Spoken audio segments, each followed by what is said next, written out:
ಒಬ್ಬರು ಮನುಷ್ಯ ಬಂದ್ಬಿಟ್ಟು ತುಂಬ ಹತ್ತಿರದಿಂದ ಆನೆ ನೋಡ್ತಾ ಇದ್ರು. ಅದರಲ್ಲಿ 3 ಗಂಡಾನೆಗೆ ಹೆಸರಿಟ್ಟಿದ್ರು. ಮೊದಲನೇದಾಗಿ ಸಿದ್ಧ, ರಂಗ ಮತ್ತು ಮ್ಯಾಕ್ ಅಂತ.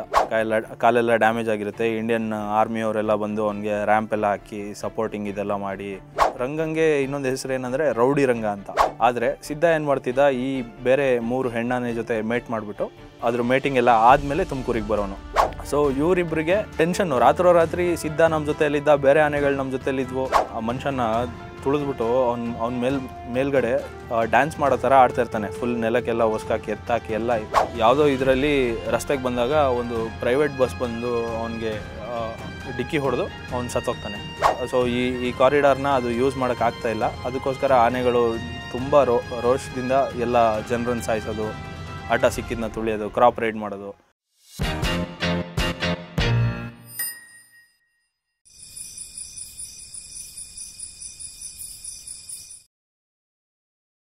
ನಾನು ಅದೇ ನಿಮಗೆ ಹೇಳ್ತಾ ಇದ್ದೆ ಅಲ್ಲ, ವಾರ್ಕೋ ಸಂಸ್ಥೆ ಸೇರೋಕ್ಕಿಂತ ಮುಂಚೆ ಬೇರೆ ಬೇರೆ ವೈಲ್ಡ್ ಲೈಫ್ ಆಪ್ರೇಷನ್ಸ್ ಕೂಡ ಹೋಗ್ತಾ ಇದೆ ಅಂತ, ರೆಸ್ಕ್ಯೂ ಆಪ್ರೇಷನ್ಸು. ಇದೇ ಥರ ಒಂದು ದಿನ ಒಂದು ಮಧ್ಯಾಹ್ನ ತುಮಕೂರು ಹತ್ರ ಒಂದು ಊರಿದೆ, ಮೆಳೆಕೋಟೆ ಅಂತ. ಆ ಕೆರೆಯಲ್ಲಿ ಈ ಕಾಡಾನೆಗಳು ಬಂದು ಅದ್ರ ಬಿಡಾರನ್ನು ಹೂಡಿರುತ್ತೆ. ಅಂದರೆ ಕಾಡಾನೆಗಳು ಬಂದು ಡೇ ಟೈಮಲ್ಲಿ ಏನು ಮಾಡ್ತವೆ, ನೈಟೆಲ್ಲ ಈ ಬೆಳೆಗಳನ್ನ ನಾಶ ಮಾಡ್ತವೆ. ಬೆಳಗ್ಗೆ ಟೈಮಲ್ಲೆಲ್ಲ ಅದು ಕೆರೆಗಳಿಗೆ ಬಂದು ಕೆರೆಗಳ ನೀರು ಮಧ್ಯದಲ್ಲಿ ಹೋಗಿ ನಿಲ್ಲೋ ಅಂಥದ್ದು ಆನೆಗಳದು ಒಂದು ರೂಢಿ. ಈ ಥರ ಏನಾಯಿತು, ಒಮ್ಮೆ ತುಮಕೂರಿನಲ್ಲಿ ನಾವು ಹಿಂಗೆ ಒಂದು ಆನೆ ಹಿಂಡು ಬಂದಿತ್ತು. ಆನೆಗಳು ಬನ್ನೇರುಘಟ್ಟದಿಂದ ಬರ್ತಿದ್ವು. ಬನ್ನೇರುಘಟ್ಟ ಕಾಡಿಂದ ಬಂದು ತುಮಕೂರಲ್ಲಿ ಮೆಳೆಕೋಟೆ ಅಂತ ಒಂದು ಕೆರೆ ಭಾಗದಲ್ಲಿ ಆನೆಗಳು ನೀರಲ್ಲಿ ಸೇರ್ಕೊಂಡಿದ್ವು. ನಾನು ನಮ್ಮ ತಂದೆಯವ್ರ ಜೊತೆ ಯಾವಾಗಲೂ ಹೋದಂಗೆ ಈ ಆನೆ ನೋಡೋದು ಒಂಥರ ಖುಷಿ ನಮಗೆ. ನಮ್ಮ ತುಮಕೂರು ಭಾಗದವ್ರಿಗೆ ಆನೆನೇ ತುಂಬ ಅಪರೂಪದ ಪ್ರಾಣಿ. ಸಾಮಾನ್ಯವಾಗಿ ಆನೆ ನೋಡೋದಿಲ್ಲ ನಾವು, ನಮ್ಮ ಕಾಡುಗಳಲ್ಲಿ ಆನೆ ವಾಸ ಇರೋದಿಲ್ಲ. ಸೊ ನಮಗೆ ಏನು ಅನಿಸ್ತಿತ್ತು, ಆನೆ ನೋಡೋದು ಒಂಥರ ಖುಷಿ. ಸೊ ನಾನು ನಮ್ಮ ತಂದೆಯವ್ರ ಜೊತೆ ಹಿಂಗೆ ಮಧ್ಯಾಹ್ನ ಕೆರೆ ಭಾಗದಲ್ಲಿ ಹೋಗಿದ್ದಾಗ, ಅವರು ಅರಣ್ಯ ಇಲಾಖೆ ಟೀಮ್ ಜೊತೆಯಲ್ಲಿ, ಆಗ ನಾವು ನೋಡ್ತಾ ಇದ್ದಿದ್ದು ಏನಂದರೆ, ಒಂದು 6 ಆನೆಗಳು ನೀರಲ್ಲಿ ಫುಲ್ ಆಟ ಆಡ್ತಾಯಿತ್ತು. ನೀರಲ್ಲೆಲ್ಲ ನಿಂತ್ಕೊಂಡು ಅದ್ರ ಪಾಡಿಗೆ ಅದು ಸೊಂಡ್ಲಲ್ಲೆಲ್ಲ ಎತ್ಕೊಂಡು ಆಟ ಆಡಿಕೊಂಡು ಜಾಲಿ ಮಾಡ್ತಾಯಿತ್ತು. ನಾವು ಆಗ ನೋಡ್ತಾ ಇದ್ವಿ. ಒಬ್ಬರು ಮನುಷ್ಯ, ಒಬ್ಬರು ತೆಳ್ಳಗೆ ಉದ್ದುಗೆ ಒಬ್ಬರು ಮನುಷ್ಯ ಬಂದ್ಬಿಟ್ಟು ತುಂಬ ಹತ್ತಿರದಿಂದ ಆನೆ ನೋಡ್ತಾಯಿದ್ರು. ಅರಣ್ಯ ಇಲಾಖೆ ಸಿಬ್ಬಂದಿ ಎಲ್ಲ ಕೇಳ್ತಾಯಿದ್ರು, ಯಾರಿದು ಇಷ್ಟು ಹತ್ರದಿಂದ ಹೋಗ್ತಾಯಿದ್ದಾರೆ, ಯಾರು ಏನು ಅಂತ ಕೇಳುವಾಗ, ಈ ಆನೆ ಕಾರ್ಯಾಚರಣೆ ಎಲ್ಲ ಆದಮೇಲೆ ಸಂಜೆ ಸಿಕ್ಕಿದಾಗ ಅವ್ರನ್ನ ಕೇಳಿದ್ರು ನಿಲ್ಲಿಸ್ಬಿಟ್ಟು, ನೀವು ಯಾರು, ನೀವೇನು ಮಾಡ್ತಾಯಿದ್ದೀರಾ ಅಂತ. ಅವರು ಒಬ್ಬರು ವಿಜ್ಞಾನಿ, ಅವ್ರು ಹೇಳ್ತಾಯಿದ್ರು, ಈ ಆನೆನ ಸುಮಾರು ಒಂದು 15-16 ವರ್ಷದಿಂದ ಆನೆಗಳನ್ನ ನೋಡ್ತಾ ಇದ್ದಾರೆ. ಹಿಂಗೆ ಆನೆಗಳ ಹಿಂದೆನೇ ಓಡಾಡ್ತಾ ಇದ್ದಾರೆ. ಆದರೂ ಸಂಶೋಧನೆ ಮಾಡ್ತಾಯಿದ್ದಾರೆ ಈ ಗುಂಪಿಂದು ಪರ್ಟಿಕ್ಯುಲರಾಗಿ. ಅವರು ಹೇಳಿದ ಏನಂದರೆ, ಈ ಆನೆಗಳಿಗೆ ಅವರು ಮೊದಲೇ ಹೆಸರಿಟ್ಟಿದ್ರು. ಏನಂತ, ಈ ಗಂಡಾನೆಗಳು ಏನಿತ್ತು, ಈ 6 ಗುಂಪಲ್ಲಿ 3 ಹೆಣ್ಣಾನೆ 3 ಗಂಡಾನೆ, ಅದರಲ್ಲಿ 3 ಗಂಡಾನೆಗೆ ಹೆಸರಿಟ್ಟಿದ್ರು. ಮೊದಲನೇದಾಗಿ ಸಿದ್ಧ, ರಂಗ ಮತ್ತು ಮ್ಯಾಕ್ ಅಂತ. ಈ ಆನೆಗಳು ಬನ್ನೇರುಘಟ್ಟದಿಂದ ಸಾವಂದುರ್ಗ ಮುಖಾಂತರ ತುಮಕೂರಿಗೆ ಬಂದು, ತುಮಕೂರಿಂದ ಮತ್ತು ಹೊಸದುರ್ಗ ಮತ್ತು ಅಲ್ಲಿಂದ ದಾಂಡೇಲಿಗೆ ಪ್ರಯಾಣನ ಬೆಳೆಸ್ತಾಯಿದ್ವು.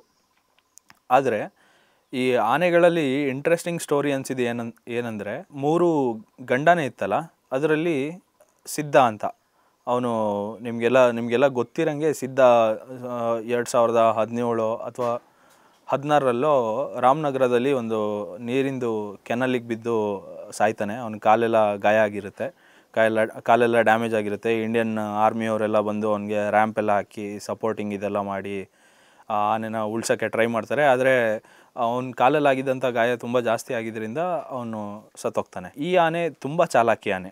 ಇರೋ 3 ಗಂಡಾನೆಯಲ್ಲಿ ಈ ಆನೆ ತುಂಬ ಚಾಲಾಕಿಯಾಗಿರ್ತಾನೆ. ಸಾವಂದುರ್ಗದಿಂದ ಎಲಿಫೆಂಟ್ಸ್ನ ಕರ್ಕೊಂಡು ಬರೋನು ತುಮಕೂರುವರೆಗೂ, ಮ್ಯಾಕ್ ಮತ್ತು ರಂಗನ್ನು ಜೊತೆಯಲ್ಲಿ ಸೇರಿಸ್ಕೊಂಡು. ಸಿದ್ಧ ಬಂದ್ಬಿಟ್ಟು ತುಮಕೂರುವರೆಗೂ ಮ್ಯಾಕ್ ಮತ್ತು ರಂಗನ್ನ ಬಿಟ್ಬಿಟ್ಟು ಸಿದ್ಧ ಏನು ಮಾಡೋನು, ಫೀಮೇಲ್ ಕರ್ಕೊಂಡು ವಾಪಸ್ ಸಾವಂದುರ್ಗಕ್ಕೆ ಹೋಗಿ ಅಲ್ಲಿನ ಅರಣ್ಯ ಭಾಗದಲ್ಲಿ ಮೇಟಿಂಗ್ ಮುಗಿಸ್ಕೊಂಡು ಮತ್ತೆ ಒಂದು ಸ್ವಲ್ಪ ದಿನ ಬಿಟ್ಟ ಮೇಲೆ ವಾಪಸ್ಸು ತುಮಕೂರಿಗೆ ಬರೋನು.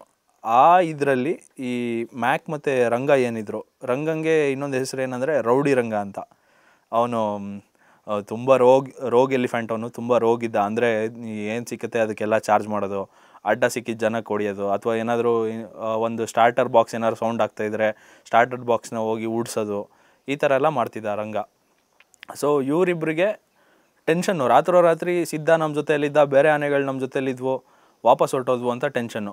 ಸೊ ಈ ಆನೆಗಳಿಗೆ ಹೆಂಗಿತ್ತು ಪಾತ್ ಅಂದರೆ, ಕಾರಿಡಾರ್ ಹೆಂಗಿತ್ತು ಅಂದರೆ, ತುಮಕೂರಿಗೆ ಬಂದು ತುಮಕೂರು ಮುಖಾಂತರ ಗುಬ್ಬಿ, ಅಲ್ಲಿಂದ ಚಿಕ್ಕನಾಯಕನಹಳ್ಳಿ, ಅಲ್ಲಿಂದ ಹೊಸದುರ್ಗ, ಅಲ್ಲಿಂದ ದಾಂಡೇಲಿಗೆ ಇದು ಪ್ರಯಾಣನ ಬೆಳೆಸ್ತಾಯಿದ್ವು ಈ ಆನೆಗಳು. ಈ ಆನೆಗಳು ಅಲ್ಲಿಂದ ಹೋಗಿ ಅಲ್ಲಿ ಅದ್ರ ಮೇಟಿಂಗ್ನ ಮುಗಿಸಿ ವಾಪಸ್ ತುಮಕೂರಿಗೆ ಬಂದು ಸಿದ್ಧ ಬಂದಿರೋನು, ಸಿದ್ಧ ಬಂದು ಕಾಯ್ತಾ ಇರೋನು ತುಮಕೂರಲ್ಲಿ ಇವರನ್ನೆಲ್ಲ ಕರ್ಕೊಂಡು ವಾಪಸ್ ಹೋಗೋಕ್ಕೆ.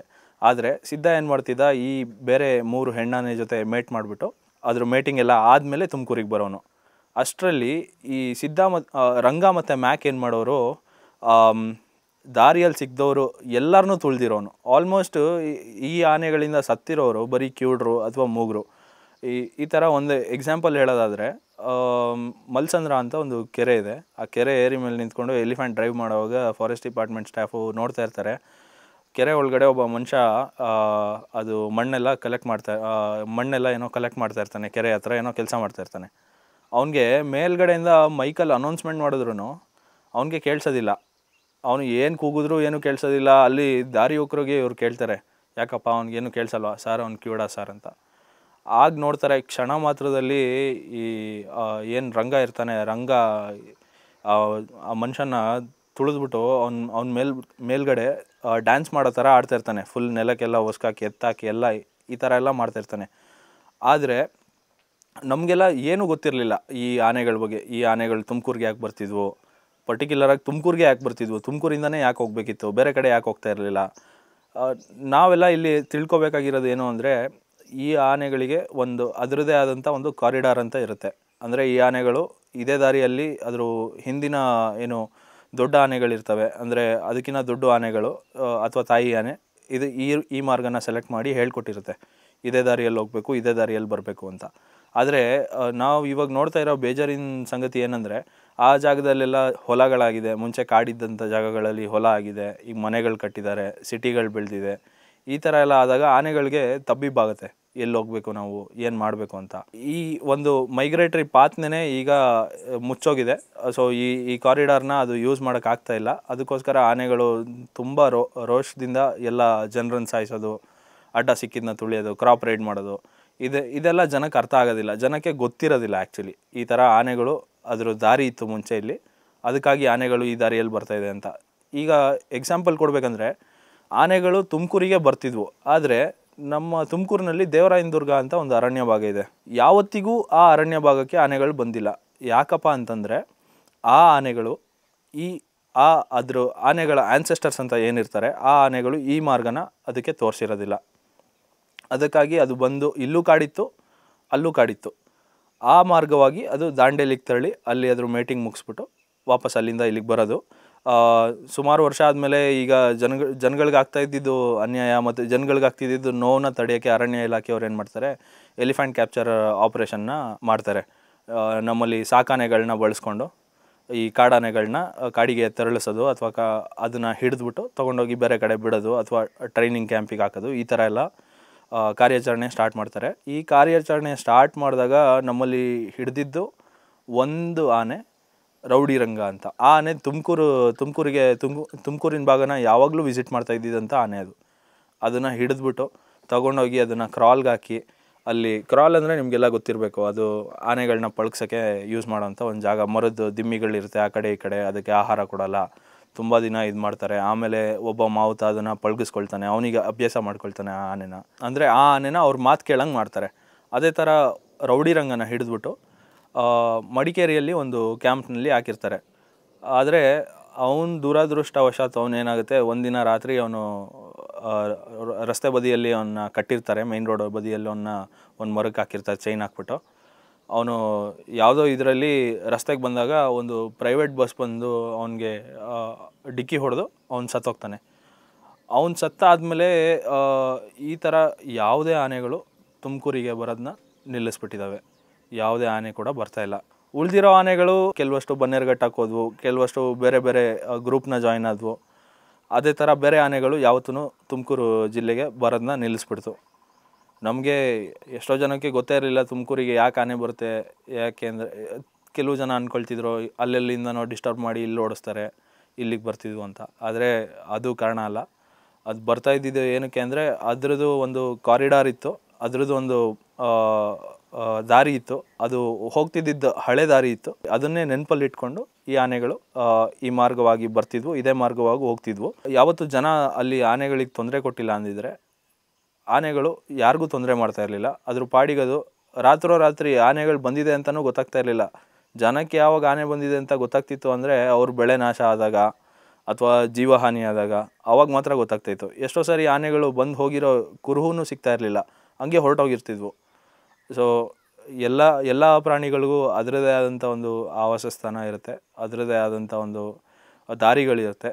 ಜನಗಳು ಇದನ್ನು ಅರ್ಥ ಮಾಡಿಕೊಂಡು ಅವು ಓಡಾಡ್ತಾ ಇದ್ದಿದ್ದಂಥ ಜಾಗಗಳನ್ನ ಅವಕ್ಕೆ ಬಿಟ್ಕೊಟ್ರೆ ಯಾವುದೇ ಪ್ರಾಣಿ ಮತ್ತು ಮಾನವ ಸಂಘರ್ಷ ಇರೋದಿಲ್ಲ.